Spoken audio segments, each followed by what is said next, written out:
tal? ¿Cómo están ustedes? Llegó el momento del análisis económico-financiero con Ernesto Fárez Santoscoy con los temas más importantes en el ámbito nacional e internacional. Gracias, Ernesto. Buen día. Eduardo, ¿qué tal? ¿Cómo están? Muchas gracias. Bueno, vamos a comenzar, si te parece bien, con el tema del déficit presupuestal. Muy bien, bueno, pues este es uno de los puntos más importantes, más relevantes para el diseño de la política económica hacia adelante, ¿no?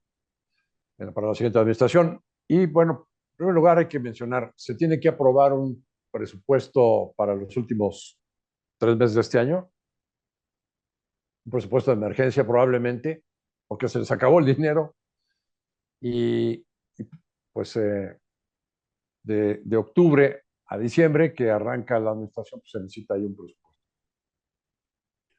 Luego, ¿cómo se ve el presupuesto para el 2025?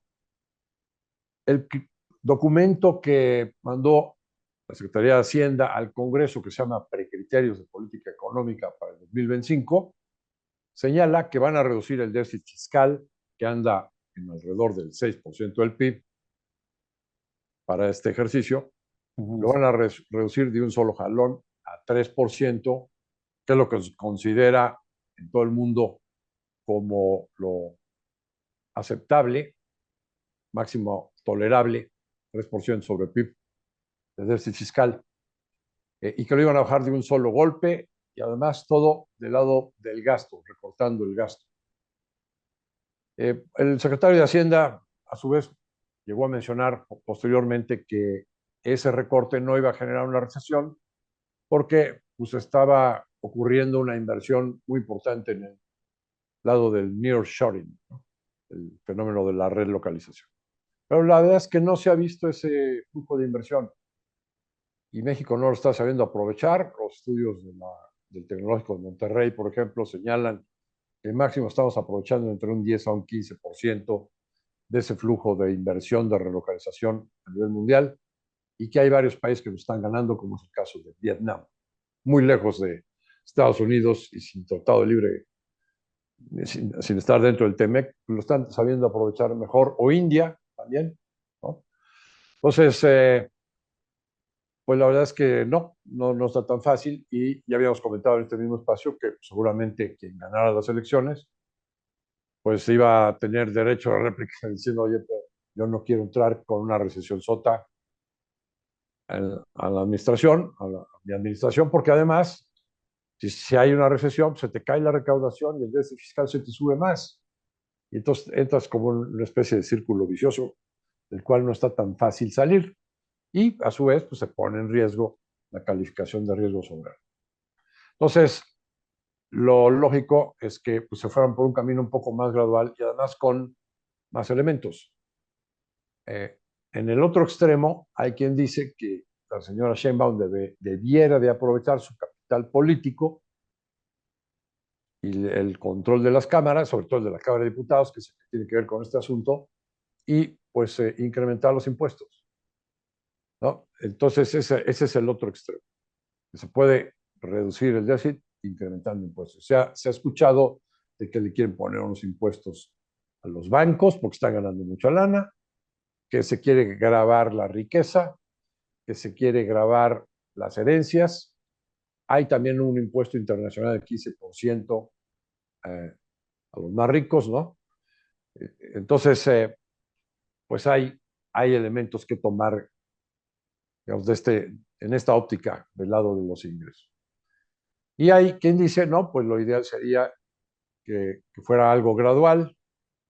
Ya hay quien interpreta la grabación que hizo el presidente el día 4 de junio, que mandó digamos, a las redes para tranquilizar a los mercados, a los inversionistas, ¿no? A los analistas, y que pues al hablar del déficit fiscal, pues como que dio a entender que iba a ser algo más bien gradual.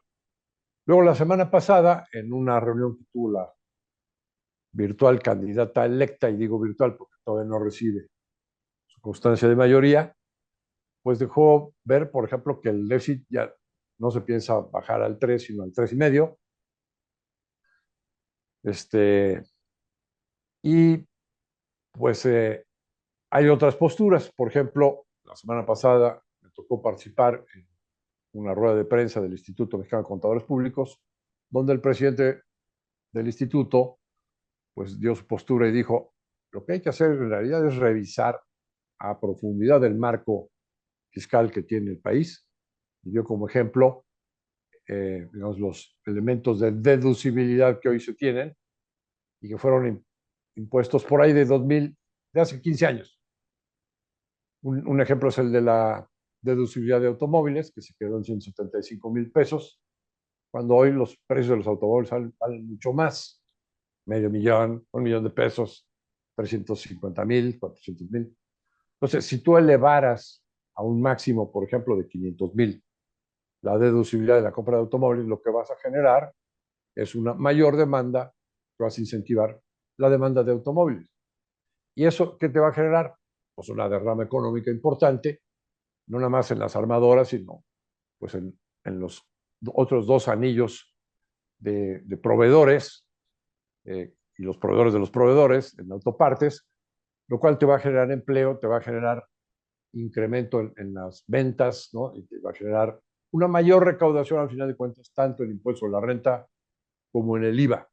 Entonces, es mucho mejor hacer eso que nada más estar recortando el gasto o nada más estar incrementando impuestos. Da otro ejemplo, pues por decreto se estableció un régimen especial de menores impuestos a valor agregado y al impuesto a la renta en la zona fronteriza. Pues habría que revisar si realmente está funcionando o simplemente es un agujero más en el queso Gruyère por donde se te van los impuestos. Es otro factor que hay que revisar, ¿no? Y así por el estilo, pues también yo le añadiría a lo que declaró la postura del Instituto de Contadores Públicos, también me parece que hay que revisar a profundidad los padrones de a quién se le están dando los programas sociales.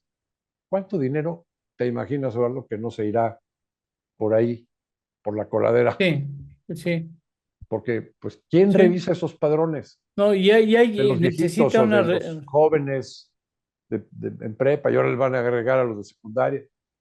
¿Realmente están bien hechos esos padrones? sí, O necesitan hay, revisarse periódicamente. pues sí, definitivamente.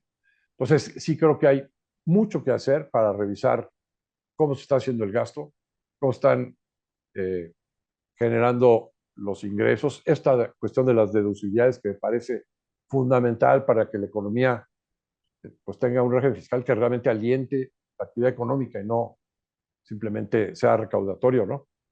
Entonces, sí creo que hay mucho por hacer para ir reduciendo el déficit fiscal, que no creo que si no se logra bajar al 3% este año, 2025, no creo que vaya a ser fatal para las calificadoras. Si se plantea un programa multianual de reducción gradual en el déficit para llegar a la meta, sin que genere realmente un perjuicio mayor al país o genere un endeudamiento extremo, ¿no?